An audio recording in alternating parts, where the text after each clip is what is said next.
بسم اللہ الرحمن الرحیم بسم اللہ الرحمن الرحیم۔ السلام علیکم ورحمۃ اللہ وبرکاتہ۔ ویلکم مائی یوٹیوب چینل قرآن الکریم ٹی وی۔ معزز سامعین، امید کرتا ہوں کہ سب خیریت اور عافیت کے ساتھ ہوں گے۔ الحمدللہ نورانی قاعدے کا آخری صفحہ ہے، چند لائنیں باقی ہیں ہماری۔ آپ حضرات کے سامنے جو آج سبق پڑھا جائے گا اس کے اندر جتنے بھی اصول و ضوابط جو قرآن کے حوالے سے، قرآن کو پڑھنے کے حوالے سے ہوں گے، وہ انشاءاللہ آپ حضرات کے ساتھ میں ذکر کیے جائیں گے۔ ہمارا مقصد ایک لائن، دو لائنیں یا چند الفاظ آپ کے سامنے پڑھنا نہیں ہوتا، بلکہ ہمارا مقصد یہ ہوتا ہے کہ جو بھی ایک دو لفظ، چار لفظ پڑھے جائیں آپ کے سامنے، اس سے جو نکلنے والے اصول و ضوابط اور قوانین ہیں وہ آپ حضرات کو بتائے جائیں، تاکہ وہ ان اصول و ضوابط اور قوانین کو مد نظر رکھ کر آپ قرآن کی صحیح طرح سے تلاوت کر سکیں، ان کو باقی قرآنی الفاظ پر بھی آپ انہی کو اپلائی کر سکیں۔ تو یہ مقصد ہوتا ہے۔ تو آئیے آج کا سبق ہم شروع کرتے ہیں۔ اعوذ باللہ من الشیطان الرجیم، بسم اللہ الرحمن الرحیم۔ میم زبر میم، مم با زبر با، مم با خا زیر خی، مم باخی لام زبر لا، مم باخیلا۔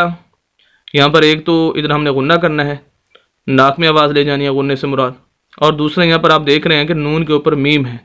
یہ آگے بھی ہم چند الفاظ پڑھیں گے، ان کے اندر بھی آپ کو نون ہے اور نون کے آگے جو ہے وہ میم ہے، اور یہاں پر بھی ہے، یہاں پر بھی ہے۔ ان چار جو یہاں پر دی ہوئی ہیں، ان پر اگر آپ دیکھیں تو یہ نون کے اوپر جو میم آ رہی ہے اور پھر اس کے آگے با ہے چاروں جگہوں پر۔ یہاں پر بھی با ہے، یہاں پر بھی با ہے، یہاں پر بھی با ہے۔ اس کا ویسے تو ایک اصول اور قانون ہے جو کہ علمی بات ہے، لیکن ہم اس میں نہیں جاتے، صرف آپ حضرات کو سمجھانے کے لیے اتنا ہی بتاتے ہیں کہ جہاں بھی اس طرح کا میم آ جائے تو اس میم کو پڑھا جائے گا، جس لفظ کے اوپر میم ہوگا اس لفظ کو نہیں پڑھا جائے گا۔ مثال کے طور پر یہاں پر جو ہے وہ نون کے اوپر میم ہے، تو نون کو نہیں پڑھیں گے بلکہ ہم اس میم کو پڑھیں گے۔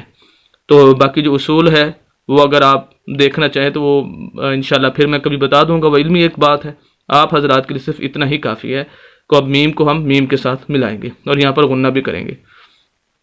آگے با زبر با، مم با خا زیر خی، مم باخی لام زبر لا، مم باخیلا۔ اگر ہم وقف کرنا چاہیں تو آخری حرف لام کو ساکن کر دیں گے اور اس کی زبر کو ختم کر دیں گے تو وقف ہو جائے گا مم باخل۔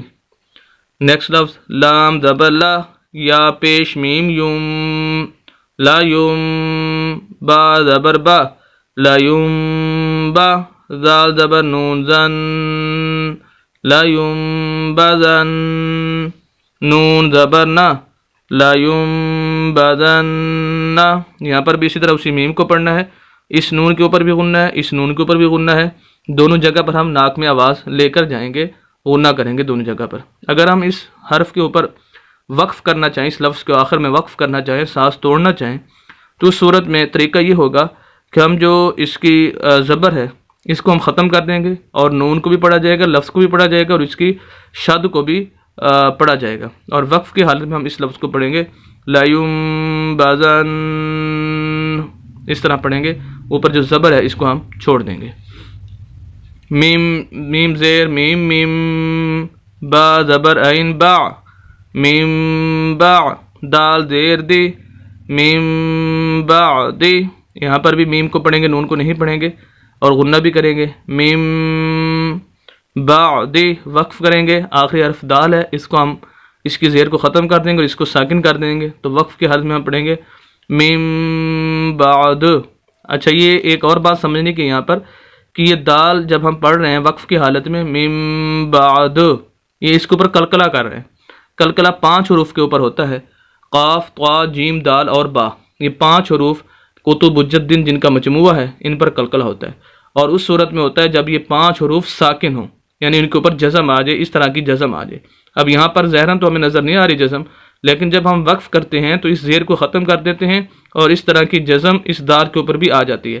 جب آ جاتی ہے تو پھر یہ وہی قانون قطب الدین کلکلے والا اس پر لاگو ہوگا، اور یہاں پر پھر وقف کی حالت میں کلکلہ کیا جائے گا۔ ویسے نہیں، اگر ہم بغیر وقف کے پڑھیں تو ہم پڑھیں گے میم بعد، وقف کریں گے میم بعد، تو یہ کلکلہ کہتے ہیں، آواز کے اندر کچھ حرکت پیدا کرنا، آواز کے اندر آواز کو تھوڑا سا ہلا کر پڑھنا، اس کو قلقلہ کہا جاتا ہے۔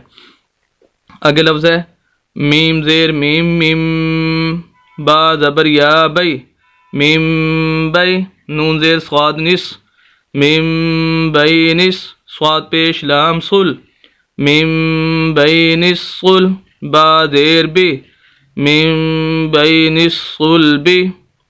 تو یہاں پر بھی ہم یہ غنہ بھی کریں گے اور میم کو پڑھیں گے، اور یہاں پر نون کو ہم ڈائریکٹ صاد کے ساتھ ملا رہے ہیں، الف لام درمیان میں، اس کو نہیں پڑھیں گے اور جوڑ کے ساتھ بھی نہیں پڑھیں گے، ویسے بھی نہیں کیونکہ یہ خالی ہیں اور ان کے اوپر خالی سے مراد کوئی حرکت وغیرہ زبر زیر پیش کچھ بھی نہیں، تو اس وجہ سے ان کو نہیں پڑھا جائے گا۔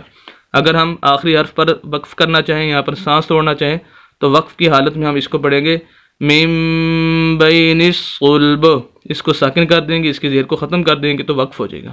تو یہ تھے چند اصول و ضوابط جو آپ حضرات کے سامنے بتائے گئے۔ امید کرتا ہوں کہ آپ ان اصول و ضوابط کو مد نظر رکھ کر بقیہ قرآن کی تلاوت صحیح طریقے سے کر سکیں گے۔ ملتے ہیں نیکسٹ ویڈیو کے اندر کل انشاءاللہ، اجازت دیں، اللہ حافظ۔